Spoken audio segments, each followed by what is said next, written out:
न्याय का मजाक मत बनाइए। आप सरकार का हिस्सा हैं, आप एनआईए हैं।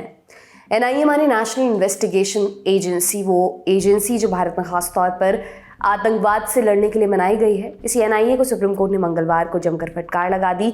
फटकार लगाते हुए सुप्रीम कोर्ट ने आरोपी जावेद गुलाम नबी शेख को बेल दे दी। जिन शब्दों से हमने वीडियो की शुरुआत की वो सुप्रीम कोर्ट के शब्द हैं। आगे कोर्ट ने कहा, आरोपी का हक है कि तुरंत सुनवाई हो, चाहे उसने कोई भी जुर्म किया हो, भले ही उसने कोई गंभीर अपराध क्यों ना किया हो, लेकिन ट्रायल शुरू करना आपकी जिम्मेदारी है। आरोपी पिछले 4 सालों से जेल में है, आज तक आरोप तय नहीं हुए हैं।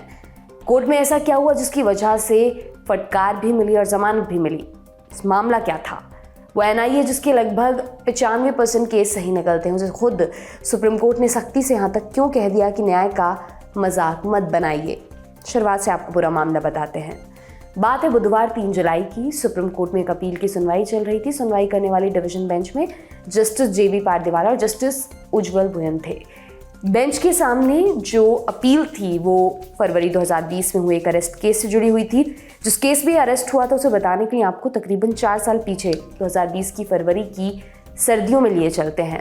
लेकिन महीना उतना सर्द नहीं होगा क्योंकि बात है मुंबई की। मुंबई पुलिस को कुछ खुफिया दस्तावेज मिलते हैं। दस्तावेजों से पुलिस ये लीड खोज निकालती है कि एक आदमी के पास जाली नोट हैं।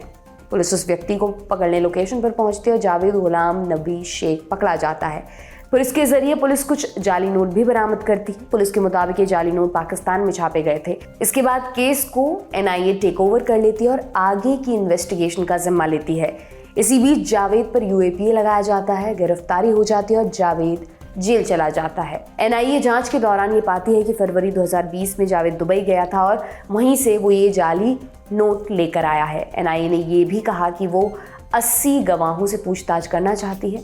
मामला इस स्टेज पर आकर अटक गया, इससे आगे नहीं बढ़ा। 2020 से 2021 आ गया, 22 आया, 23 और 2024 की फरवरी भी आ गई, लेकिन जावेद पर चार्ज फ्रेम नहीं हुए और वो जेल में ही बंद रहा।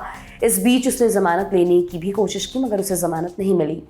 फिर फरवरी 2024 में ही उसने बॉम्बे हाई कोर्ट में जमानत की अर्जी लगाई, वो खारिज हो गई। इसी ऑर्डर के खिलाफ जावेद ने सुप्रीम कोर्ट में जमानत अपील दायर की। इसी अपील की सुनवाई बुधवार 3 जुलाई को चल रही थी, जिसमें सुप्रीम कोर्ट का गुस्सा साफ नजर आया। एनआईए का प्रपोजल जिसमें उसने कहा था कि वो 80 गवाहों से पूछताछ करना चाहती है, इसके जवाब में जस्टिस उज्जवल भुयन ने कहा कि आप बताइए आरोपी को और कितने सालों तक जेल में रहना पड़ेगा।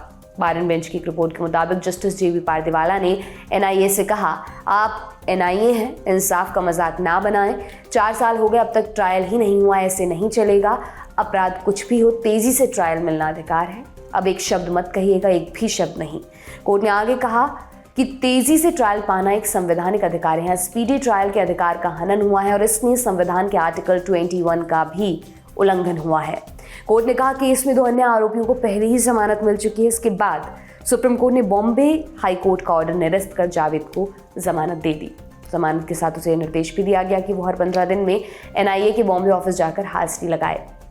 जावेद को जमानत मिल तो गई, लेकिन अभी भी ऐसे करोड़ों लोग हैं जो बिना अपराध सिद्ध हुए जेल की सलाखों के पीछे हैं, जेल में मिलने वाला खाना खा रहे हैं, जेल की पाबंदियों में जी रहे हैं, अपनों से दूर हैं। इनमें जो अपराधी हैं उनकी सज़ा कोर्ट से तय होगी, लेकिन जो अपराधी नहीं है, केवल आरोपी हैं, वो अगर बाद में निर्दोष साबित होते हैं तो उनका ये वक्त वापस कैसे आएगा? अमेरिकी अखबार द न्यूयॉर्क टाइम्स की एक रिपोर्ट के मुताबिक भारत में तकरीबन 5 करोड़ क्रिमिनल और सिविल केसेस पेंडिंग हैं।